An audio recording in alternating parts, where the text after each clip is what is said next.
Hello students, CDP की class में आपका एक बार फिर से स्वागत है। हमने पिछली कक्षा में सीडीपी की जो पहली बुक है वो कंप्लीट कर ली थी। मैंने आपको स्टार्टिंग में ही बताया था कि आपके एग्ज़ाम में सीडीपी की जो है उससे रिलेटेड 2 पेपर आएंगे, यानी कि पेपर 1 होगा, ठीक है, शिक्षा शास्त्र रिलेटेड या सीडीपी से रिलेटेड, यानी कि चाइल्ड डेवलपमेंट एंड पेडागोजी से रिलेटेड आपके 2 पेपर होंगे 50-50 नंबर के। तो पहली वाली जो बुक थी, यानी कि जो फर्स्ट पेपर था, उससे रिलेटेड हम लगभग सारे चैप्टर्स कंप्लीट कर चुके हैं। इस बुक में आपके 6 चैप्टर थे, जिसमें से हमने 5 कवर कर लिए हैं, और चैप्टर 6 जो सांख्यिकी है वो आप सर से पढ़ेंगे। तो आज से हम दूसरी किताब है वो हम स्टार्ट करने वाले हैं, ठीक है। तो मैं आपको बता दूं कि इससे रिलेटेड आपको मैं क्वेश्चन पेपर दिखाने वाली हूँ। तो पहले आप देख लीजिए कि पहला जो आपका बुक था वो क्या था, चाइल्ड डेवलपमेंट से रिलेटेड था। यानी कि इस पेपर में या इस बुक में आपने बच्चे का जो मानसिक शारीरिक विकास होता है, उसकी जो पर्सनालिटी होती है, इन सब से रिलेटेड चीज़ें पढ़ते हो। यानी कि आप समझते हो बच्चे के मन को, उसके बारे में बच्चे को समझते हो। और जो दूसरी बुक है या जो दूसरा पेपर है वो आपका पेडागोजी से रिलेटेड है। पेडागोजी का मतलब है शिक्षण सिद्धांत, यानी कि आपने बच्चे को समझ लिया पहले कि बच्चा क्या है, उसको किस तरह से समझना है, उसके बारे में जानना है आपको। अब जो चीज़ें आपने जानी है उसको फॉलो कैसे करना है, यानी कि बच्चे को पढ़ाना कैसे है, ये चीज़ आप पेडागोजी में पढ़ोगे। यानी कि बच्चे को समझोगे आप फर्स्ट पेपर में, फर्स्ट बुक में, और बच्चे को समझाओगे कैसे, ये आप जानोगे पेडागोजी में। तो आज से हमारा जो दूसरी बुक है वो स्टार्ट हो जाती है। तो पहले आप एक बार पेपर देख लीजिए कि आपका पेपर कैसे आता है। देखिए, ये आपका 2023 का पेपर है। द्वितीय प्रश्न पत्र, शिक्षण अधिगम के सिद्धांत, यानी कि इसमें आप सिद्धांत पढ़ोगे। उससे रिलेटेड देखिए आपका 50 मार्क्स का पेपर होगा, जिसमें से आपका 25 मार्क्स पासिंग होगा। 25 मार्क्स के पेपर में 12 मार्क्स पासिंग होता है। तो आपका इसमें देखेंगे अगर 1 से लेकर के 15 तक, यानी कि जो 15 क्वेश्चंस होते हैं ये कैसे होते हैं, MCQ होते हैं, यानी मल्टीपल चॉइस क्वेश्चन होते हैं। मल्टीपल चॉइस दिए हुए हैं ना आपको, यानी कि एक क्वेश्चन होगा, उसके 4 ऑप्शन होंगे, जिनमें से कोई एक सही होगा। तो इस तरह के जो होते हैं बहुविकल्पीय प्रश्न, जिसको कि हम कहते हैं, ये 15 क्वेश्चन आएंगे। उसके बाद से 15 क्वेश्चन आपके अति लघु उत्तरीय प्रश्न, यानी कि वेरी शॉर्ट आंसर जिसको बोलते हैं, या आप कह सकते हो कि ये 1 लाइनर है, 1 वर्ड कह सकते हो या 1 लाइनर कह सकते हो। यानी कि इनके जो आंसर होते हैं वो आपके कभी कभी एक शब्द में या फिर एक लाइन के आंसर होते हैं। तो इस तरह के भी आपके प्रश्न कितने आएंगे, 15, ठीक है, 16 से 30 तक, यानी कि 15 क्वेश्चन आपके MCQ वाले हो गए, 15 क्वेश्चन आपके वेरी शॉर्ट या 1 लाइनर वाले हो गए, ठीक है। उसके बाद से आपके 10 क्वेश्चंस आपके लघु उत्तरीय प्रश्न के आएंगे, यानी कि लगभग इनके आपको एक पैरा में इनके आंसर देने होंगे। ये आपके 10 क्वेश्चन होंगे। टोटल आपके 40 क्वेश्चन परीक्षा में आने वाले हैं, ठीक है। तो ये आपने पेपर देख लिया, और आप देखेंगे कि सबसे ज़्यादा अगर हम देखें स्कोरिंग की बात की जाए, यानी कि बना करके लिखने वाला या डिटेल लिखने वाले, तो केवल 10 प्रश्न ही हैं, और उसमें भी फुल मार्क्स तो मिले नहीं हैं। जबकि MCQ और 1 लाइनर में आपने सही किया है तो आपके मार्क्स कटेंगे नहीं। और अकेले 30 क्वेश्चन आपके इन्हीं से रिलेटेड हैं, जबकि 25 तो आपके पासिंग है। यानी कि अगर आप केवल MCQ और 1 लाइनर पर ही फोकस कर लो तो भी आपका अच्छा खासा स्कोर हो जाएगा, ना सिर्फ आप पास होगे। तो आपको इसकी इम्पोर्टेंस को समझना चाहिए, और अगर आपने इन्हें स्किप कर दिया तो ये गलत हो गए। तो कई बार बच्चे इसी चक्कर में फ़ेल हो जाते हैं, क्योंकि 10 ही क्वेश्चन आपके लिखने वाले हैं, ठीक है। 30 क्वेश्चन कैसे हैं आपके, जो वेरी शॉर्ट हैं वो भी आप ऐसे ही समझो कि MCQ ही हैं, क्योंकि आप उसमें टू द पॉइंट ही आंसर लिखते हो। तो इसीलिए, और MCQ लगाने के लिए, 1 लाइनर लगाने के लिए क्या इंपॉर्टेंट है कि आपको क्लास करना पड़ेगा, ठीक है। क्योंकि जो आपके बाकी के पेपर होते हैं उसमें तो आप थोड़ा बहुत गेस भी कर सकते हो, लेकिन इसमें आपसे पूछ लेगा कि ये कथन किसका है, ठीक है। अब कौन सा कथन किसका है ये बिना पढ़े बिना रटे आप नहीं जान सकते, या फिर कौन सी विधि किसने प्रतिपादित की ये पूछ लेगा। तो इसमें जो भी क्वेश्चंस पूछे जाते हैं वो कहीं से भी पूछ लिया जाएगा। एक एक पॉइंट आपको पढ़ना बहुत ही ज़्यादा इम्पॉर्टेंट हो जाता है। तो इसीलिए आपको बिल्कुल भी जो है इग्नोर नहीं करना है सीडीपी को, क्योंकि सबसे ज़्यादा स्कोरिंग भी यही है आपका। 50-50 के 2 पेपर यानी 100 नंबर का, तो अकेले ही आपका ये पेपर हो गया। तो एक तरह से आपका स्कोर के लिए भी है और आपके पास होने के लिए भी बहुत ज़रूरी है। तो चलिए आज से हम शुरू करते हैं अपना पेपर 2 यानी कि पेडागॉजी। जहाँ आपका पेपर 1 में 6 यूनिट्स हैं, वही आपके पेपर 2 में सिर्फ 4 ही यूनिट्स होंगे, यानी कि 4 ही इकाई आपको पढ़नी है। तो मैंने पिछले वाले बुक में आपको बताया था कि जो चैप्टर आपका अधिगम था वो सबसे इम्पॉर्टेंट था, बैकबोन था, और इस बुक में आपका ये पहला ही जो चैप्टर है, यानी कि शिक्षण के सिद्धांत आप इसमें जो पढ़ोगे, शिक्षण एवं संप्रेषण में आप शिक्षण के जो सिद्धांत पढ़ोगे, वो इस बुक का या पेडागॉजी का आपका बैकबोन है। तो इस चैप्टर को बहुत ध्यान से समझना है, ये बेस है आपके लिए। तो चलिए शुरू करते हैं। तो सबसे पहले हम देखेंगे कि शिक्षण क्या है, उसके बाद फिर संप्रेषण पढ़ेंगे। तो शिक्षण क्या है, हमने शिक्षा में पढ़ा था कि शिक्षा क्या है, तो यानी कि किसी को भी हम उसके जीने लायक बनाते हैं, उसका जो सर्वांगीण विकास हो जाए किसी बालक का, वही उसको शिक्षा दी जाती है। ठीक है, यानी कि सर्वांगीण विकास होता है।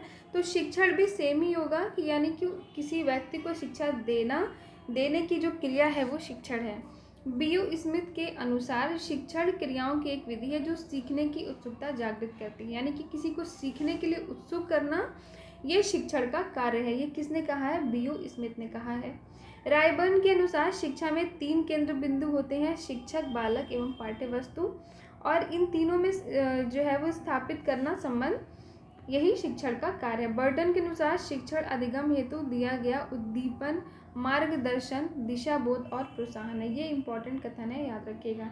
यानी शिक्षण क्या है? उद्दीपन, यानी एक तरह का कैटलिस्ट, किसी कार्य को बढ़ाने के लिए जो हम करते हैं ना, उसको उद्दीपन कहते हैं। किसी चीज़ की रेट को बढ़ा देना, स्पीड को बढ़ा देना। तो यानी सीखने के लिए हम, कोई व्यक्ति या कोई बच्चा अगर कुछ सीखना चाहता है तो वो सीखने की क्रिया कैसे बढ़ जाए, वो उद्दीपन देने का कार्य शिक्षण करता है। ठीक है, नेक्स्ट है क्लार्क के अनुसार शिक्षण प्रक्रिया बालक के व्यवहार में परिवर्तन लाने हेतु निर्मित और प्रदर्शित की गई है। ये भी इम्पोर्टेंट है। यहाँ से देखिए, शिक्षण एक द्विमार्गी प्रक्रिया है। एमसीक्यू के लिए बहुत इंपॉर्टेंट है ये, एमसीक्यू और 1 लाइनर के लिए, जिसके द्वारा विचारों का आदान प्रदान होता है। तो क्वेश्चन क्या बन गया कि शिक्षण कैसी प्रक्रिया है? तो द्विमार्गी है, 2 रास्ते हैं उसमें, आदान प्रदान, यानी सीखना सिखाना, पढ़ना पढ़ाना। ठीक है, नेक्स्ट है शिक्षण शास्त्र शिक्षण के अध्ययन की कला है। शिक्षण कार्य वो प्रक्रिया है जिसके द्वारा एक शिक्षक अपने छात्र को ज्ञान एवं कौशल प्रदान करता है। ज्ञान एवं कौशल को प्रवाहित करने वाली कार्य प्रक्रिया एवं कला को ही शिक्षण कहते हैं। अब ये सारे हमने कथन देख लिए। बीएफ स्किनर के कथन के अनुसार शिक्षण पुनर्बलन की आकस्मिकताओं का क्रम है, और बीओ स्मिथ के अनुसार शिक्षण एक उद्देश्य निर्देशित क्रिया है। तो ये सब कथन ध्यान में रखेंगे। नेक्स्ट है सिम्पसन का विचार है कि शिक्षण वो साधन है जिसके द्वारा समाज अपने बालकों को चुने हुए वातावरण से, जिसमें कि उनको रहना है, शीघ्र अतिशीघ्र अनुकूलन करने की क्रिया में प्रशिक्षित करता है, यानी कि एडजस्ट करना सिखाता है। शिक्षण का कार्य क्या है? एडजस्ट करना, सिखाना। नेक्स्ट है शिक्षण का क्षेत्र और प्रकृति। तो अब इसका क्या स्कोप या नेचर है? तो अगर देखा जाए तो वर्तमान में कोई भी ऐसा क्षेत्र नहीं है जहाँ पे शिक्षा के एवं में कोई कार्य किया जा सके, यानी कि हर एक क्षेत्र में शिक्षा की आवश्यकता है। शिक्षण एक उद्देश्य प्रक्रिया है। Teaching is a purposeful process, यानी कि किसी न किसी उद्देश्य से हम किसी को शिक्षित करते हैं। शिक्षा का जो कार्य होता है वो उद्देश्यपूर्ण होता है, उद्देश्य उसमें निहित होता है, एक विशिष्ट उद्देश्य निहित होता है, चाहे वो बालक का सर्वांगीण विकास हो या उसे उसके जीवन के लिए तैयार करना हो, जीविकोपार्जन से रिलेटेड हो, कोई ना कोई उद्देश्य निहित होता ही है, जिसको ध्यान में रख करके ही शिक्षण कार्य किया जाता है। और फिर उसी से रिलेटेड हम जो सिलेबस होता है, करिकुलम होता है, वो भी डिज़ाइन किए जाते हैं। शिक्षण एक अंतः प्रक्रिया है। Teaching as an interactive process, यानी कि शिक्षण का कार्य शिक्षक एवं शिक्षार्थी दोनों के द्वारा पूर्ण रूप से किया जाता है। यानी कि अगर टीचर सिखाना नहीं चाहता तो भी बच्चा नहीं सीख पाएगा, और बच्चा सीखना नहीं चाहता तो भी टीचर उसको सिखा नहीं पाएगा। दोनों को एक दूसरे से इंटरैक्ट करना बहुत ही इम्पॉर्टेंट होता है। तो शिक्षण कैसी क्रिया है? अंतः प्रक्रिया है। शिक्षण एक अंतः प्रक्रिया है, यानी कि इंटरैक्टिव प्रोसेस है जिसमें कि दोनों ही, यानी कि शिक्षक का और स्टूडेंट का, दोनों का ही इन्वॉल्वमेंट होना ज़रूरी है। इसकी प्रकृति कला एवं विज्ञान दोनों, ये बहुत इंपॉर्टेंट है। ये आपके जो लघु उत्तरीय प्रश्न है उसके लिए भी इम्पॉर्टेंट है कि आपसे पूछ लेगा कि जो शिक्षण है वो कला है अथवा विज्ञान है, इसके बारे में अपने विचार प्रस्तुत करिए। तो ये दोनों ही हैं, क्योंकि कला क्या होती है? कला किसी चीज़ को एक स्पेशल तरीके से करना, एक इफ़ेक्टिव तरीके से करना, ठीक है, या निर्माण की जो प्रक्रिया होती है, कोई निर्माणकारी जो क्रिया होती है उसको हम कला कहते हैं। जबकि विज्ञान में क्या होता है कि कुछ आपको थ्योरीज दिए होते हैं, यानी कि किसी सिद्धांत के बेस पर अगर आप कोई काम करते हो तो वो विज्ञान होता है। अगर हम देखें तो शिक्षा दोनों ही हैं, यानी कि सिखाने का एक स्पेशल तरीका होता है। शिक्षा से जो बच्चा है उसका व्यक्तित्व का निर्माण हो रहा है, उसके भविष्य का निर्माण हो रहा है। तो इस लिहाज से अगर हम देखें तो शिक्षण की जो क्रिया है वो कैसी है? कला है। और दूसरी ओर क्योंकि हम सारे सिद्धांतों का यूज़ करते हुए कि किस एज के बच्चे को कैसा पढ़ाना है, किस पर्सनैलिटी के बच्चे को कैसा पढ़ाना है, अभी आप शिक्षण के सिद्धांत भी पढ़ोगे तो हम क्योंकि सिद्धांत का यूज़ करते हुए पढ़ाते हैं, तो इसीलिए ये विज्ञान भी है। तो ये प्रकृति, इसकी जो प्रकृति है कला और विज्ञान दोनों की है। और ये जो पॉइंट है ये आपके लघु उत्तरीय प्रश्न के लिए मोस्ट इम्पॉर्टेंट है, ठीक है। नेक्स्ट है शिक्षण एक विकासात्मक प्रक्रिया, यानी कि शिक्षण की क्रिया में क्या हो रहा है? विकास हो रहा है ऑफकोर्स बच्चे का। तो ये किस प्रकार की क्रिया है? विकासात्मक है। इसमें तीनों पक्ष, ज्ञानात्मक, भावात्मक और क्रियात्मक का विकास होता है, यानी कि 3 पक्ष का विकास होता है। शिक्षण एक सामाजिक और व्यावसायिक प्रक्रिया है, यानी कि शिक्षा व्यक्ति को सामाजिक बनाने के लिए, समाज में रहने योग्य बनाती है, एडजस्ट करना सिखाती है, हमने देखा। और साथ ही साथ व्यावसायिक प्रक्रिया भी है आज के टाइम पर अगर देखें तो, यानी कि इससे कि करियर भी बनता है। और सबसे प्राइमरी अगर आज के टाइम का हम देखें तो प्राइमरी लोगों का क्या उद्देश्य होता है कि हम पढ़ करके फिर हम एक अच्छा हमारा करियर बन जाए। शिक्षण निर्देशन की एक प्रक्रिया है, यानी कि इसमें हम क्या करते हैं?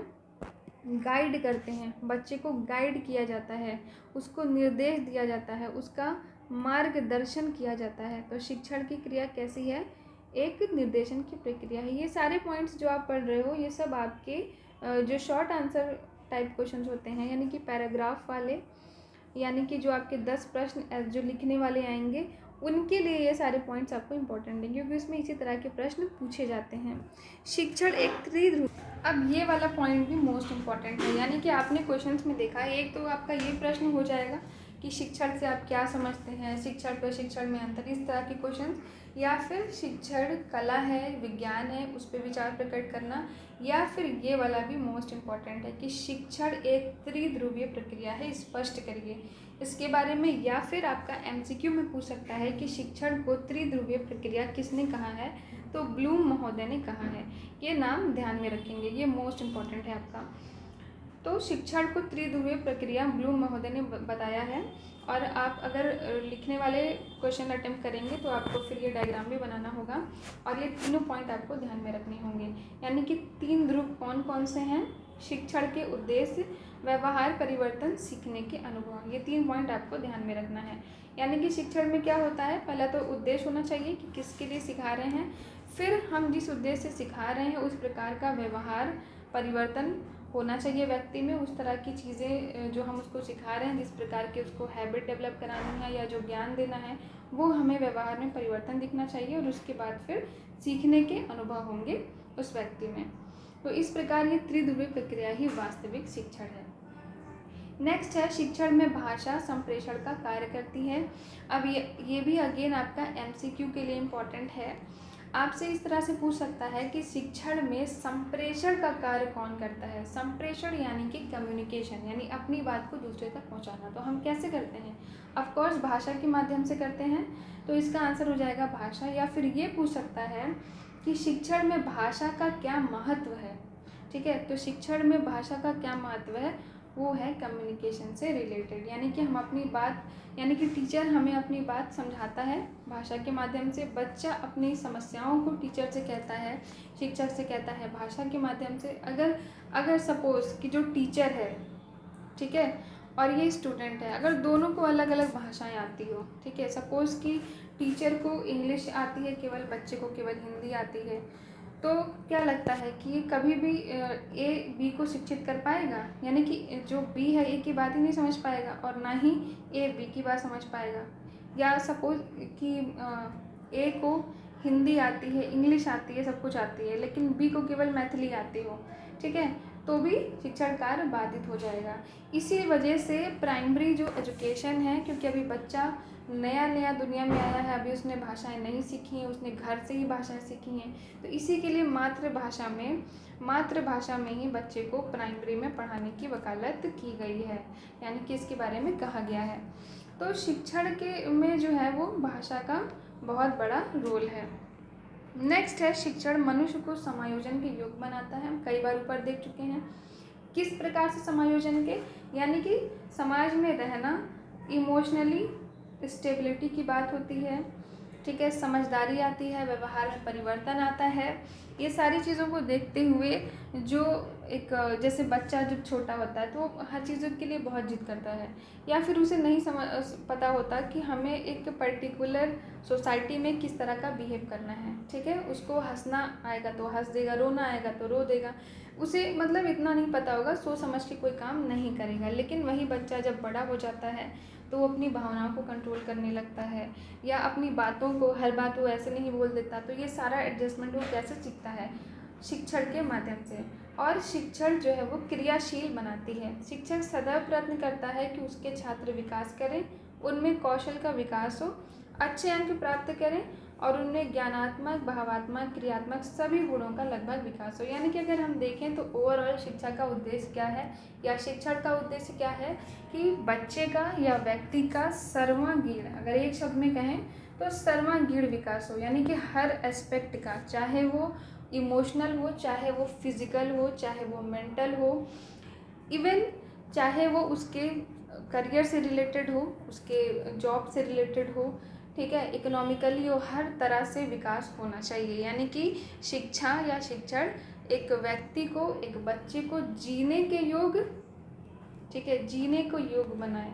अब जीने के योग्य बनाने के लिए उसका ना सिर्फ विकास हो, बल्कि वो जो है वो जीविकोपार्जन से रिलेटेड भी उसकी आवश्यकताएं पूरी हों, ठीक है। नेक्स्ट है शिक्षण की विशेषताएं। तो अगेन जो हमने ऊपर देखा वही सेम रिपीटेड है कि अधिगम यानी सीखने में सहायक होती हैं, सूचना संप्रेषण यानी कि कम्युनिकेशन में इनका बहुत बड़ा रोल है, कौशल क्षमता का विकास यानी कि अलग अलग जो स्किल सीखते हैं वो भी, उनका भी विकास होता है, छात्रों के व्यवहार में परिवर्तन होता है, ये तो इम्पोर्टेंट टर्म है कि व्यवहार में परिवर्तन होता है, बेहतर संबंध का निर्माण होता है, किससे? पाठ्यचर्या से, शिक्षक शिक्षार्थी का।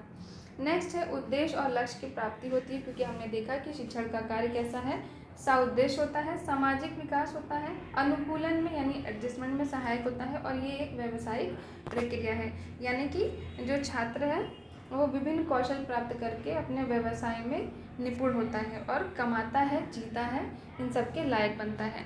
नेक्स्ट है शिक्षण के उद्देश्य क्या है, तो वही फिर से सेम चीज़ें रिपीट होंगी। एक संपूर्ण मानव का निर्माण करना यानी कि समुचित विकास करना, आंतरिक और बाह्य अनुभवों में सामंजस्य स्थापित करना यानी एडजस्टमेंट सीखना, अगेन छात्रों को सीखने के लिए प्रेरित करना, छात्र की मानसिक शक्ति का विकास करना, उसमें जो पाशविक प्रवृत्ति यानी जो कहते हैं ना कि पशु के समान जो पशु वाली चीज़ें हैं उनको कम करके, उनको सुधार करके उसमें मानवीय गुणों का विकास करना, ठीक है। छात्रों को प्राप्त सैद्धांतिक ज्ञान को व्यवहारिक रूप में प्रयोग करने के लिए प्रेरित करना, वातावरण के प्रति समायोजन की क्षमता, छात्र में आत्मविश्वास जागृत करना और उन्हें आत्म अनुभूति करने के योग्य बनाना, छात्रों में सृजनात्मक क्षमता का विकास करना और उसके लिए प्रेरित करना। अब शिक्षण की आवश्यकता क्या है, महत्व क्या है, फिर से वही सेम चीज़ें होंगी, क्योंकि शिक्षण एक कौशल युक्त प्रक्रिया है। शिक्षण का कार्य जो तात्पर्य है वो ज्ञान प्रदान करना है, छात्रों के व्यवहार में, उनकी मनोवृत्तियों में परिवर्तन लाना है, यानी कि बिहेवियर में चेंज लाना है, वर्तमान और भावी जीवन के लिए तैयार करना है, सर्वांगीण विकास करना है। इसके साथ साथ शिक्षण द्वारा छात्रों में शिक्षण प्रक्रिया के प्रति उत्सुकता प्रदान करना, शिक्षण द्वारा अनुबंध, प्रशिक्षण, अनुदेशन तथा प्रतिपादन आदि विकसित किए जाते हैं।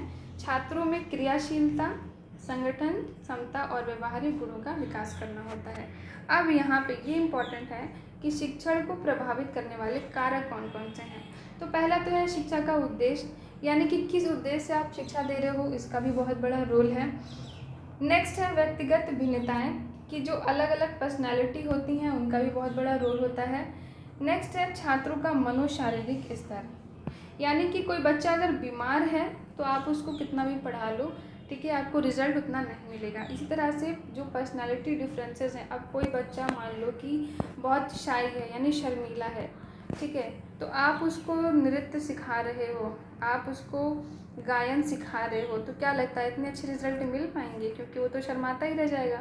वहीं दूसरी तरफ कोई बच्चा जो बहुत बोल्ड है, ठीक है, बहुत शरारती है, बदमाश है, इस टाइप का बच्चा बहुत देर तक बैठ करके पढ़ाई नहीं कर पाएगा। तो आप उसको उपन्यास अगर मतलब पढ़ाने की कोशिश कर रहे हो, इस तरह की चीज़ें जिसमें उसको बैठकर घंटों पढ़ना पड़े, तो क्या लगता है कि पढ़ पाएगा? नहीं ना। तो यानी कि पर्सनैलिटी का, उद्देश्य का, इन सब का जो है वो बहुत ही ज़्यादा इफेक्ट पड़ता है शिक्षण कार्य में। विषय वस्तु का भी, उसका स्वरूप और स्तर कैसा है, यानी कि सिलेबस कैसा है, ये भी इम्पॉर्टेंट होता है। अब 5th क्लास का सिलेबस जो है आप 10th क्लास के बच्चे को पढ़ा दो, या 10th क्लास के सिलेबस को आप 5th क्लास के बच्चे को पढ़ा दो, तो कोई फ़ायदा नहीं है, आप चाहे कितनी भी मेहनत कर लो। कक्षा का वातावरण बहुत इम्पॉर्टेंट है, यानी कि क्लास में लाइट होनी चाहिए, शोरगुल नहीं होना चाहिए, साफ़ सुथरा माहौल होना चाहिए। अब पता चला कि क्लास में क्या है, सपोज़ करो कि क्लासरूम में बहुत सारा कचरा है, ठीक है, या जस्ट नाला है बगल में। अब बच्चा पूरे टाइम तो उसी में, मच्छर में, गंदगी में, पूरा दिमाग तो उसका उसमें लगा हुआ है, तो क्या वो पढ़ाई कर पाएगा? नहीं। इसीलिए वातावरण भी बहुत इंपॉर्टेंट होता है। और ना सिर्फ केवल साफ़ सफाई, आपने देखा होगा जो छोटे क्लास के बच्चे होते हैं, प्राइमरी के, प्री प्राइमरी के होते हैं, उनके क्लासरूम में कितने कार्टून वार्टून बना करके पूरी सजावट की जाती है, ताकि उनका इंटरेस्ट डेवलप हो। उनकी जो बुक्स होती हैं वो भी बहुत ही ज़्यादा सजी सवरी सी, यानी कि बहुत उसमें कार्टून, पिक्चर से सारी चीज़ें होती हैं, जबकि जो बड़े व्यक्ति होते हैं उनके किताबों में ऐसा कुछ नहीं होता। शिक्षण क्रिया का नियोजन, यानी कि प्रॉपर प्लानिंग के तहत पढ़ाना होता है, यानी कि कभी भी आए कुछ भी स्टार्ट कर दिया एटलीस्ट। इसीलिए जो टीचर होते हैं उनको लेसन प्लान बनाना होता है, ठीक है, लेसन प्लान। आपने जो टीचिंग जब आप करोगे या किया होगा तो उसमें आपने देखा होगा कि लेसन प्लान बनाना होता है कि हमें क्या पढ़ाना है, कैसे पढ़ाना है, इन सारी चीज़ों का चिंतन मनन करना होता है। शिक्षक की विशेषताएं और योग्यताएं, शिक्षक कितना, उसके अंदर कितनी क्वालिटी है, पढ़ाने का तरीका कैसा है, उसकी अपनी योग्यताएं कैसी हैं, इन सब का भी बहुत बड़ा रोल शिक्षण कार्य में होता है। नेक्स्ट है भौतिक सुविधाओं की उपलब्धता भी ऑफकोर्स इम्पॉर्टेंट है। अब सपोज़ कि बच्चे को पढ़ाना है और ब्लैक बोर्ड ही टूटा फूटा है, चौक ही नहीं है, तो कैसे पढ़ाएं? केवल भाषण देने भर से नहीं हो जाएगा, ठीक है, उसके लिए भौतिक सुविधाओं का भी होना इम्पॉर्टेंट है। नेक्स्ट है शिक्षक की दृष्टि से शिक्षक की प्रासंगिकता। तो यहाँ से हम कल पढ़ेंगे। आज के लिए इतना ही। तब तक के लिए जितना पढ़ा है उसका रिवीजन कर लीजिए, और आपको जो सीरीज़ है वो भी बता दी गई है, उसको भी आप अगर परचेज़ करना चाहें तो कर लें, अदरवाइज़ आपको चैनल पे सब कुछ मिल जाएगा। रेगुलर क्लास करते रहें। तो आज के लिए इतना ही, मिलते हैं नेक्स्ट क्लास में।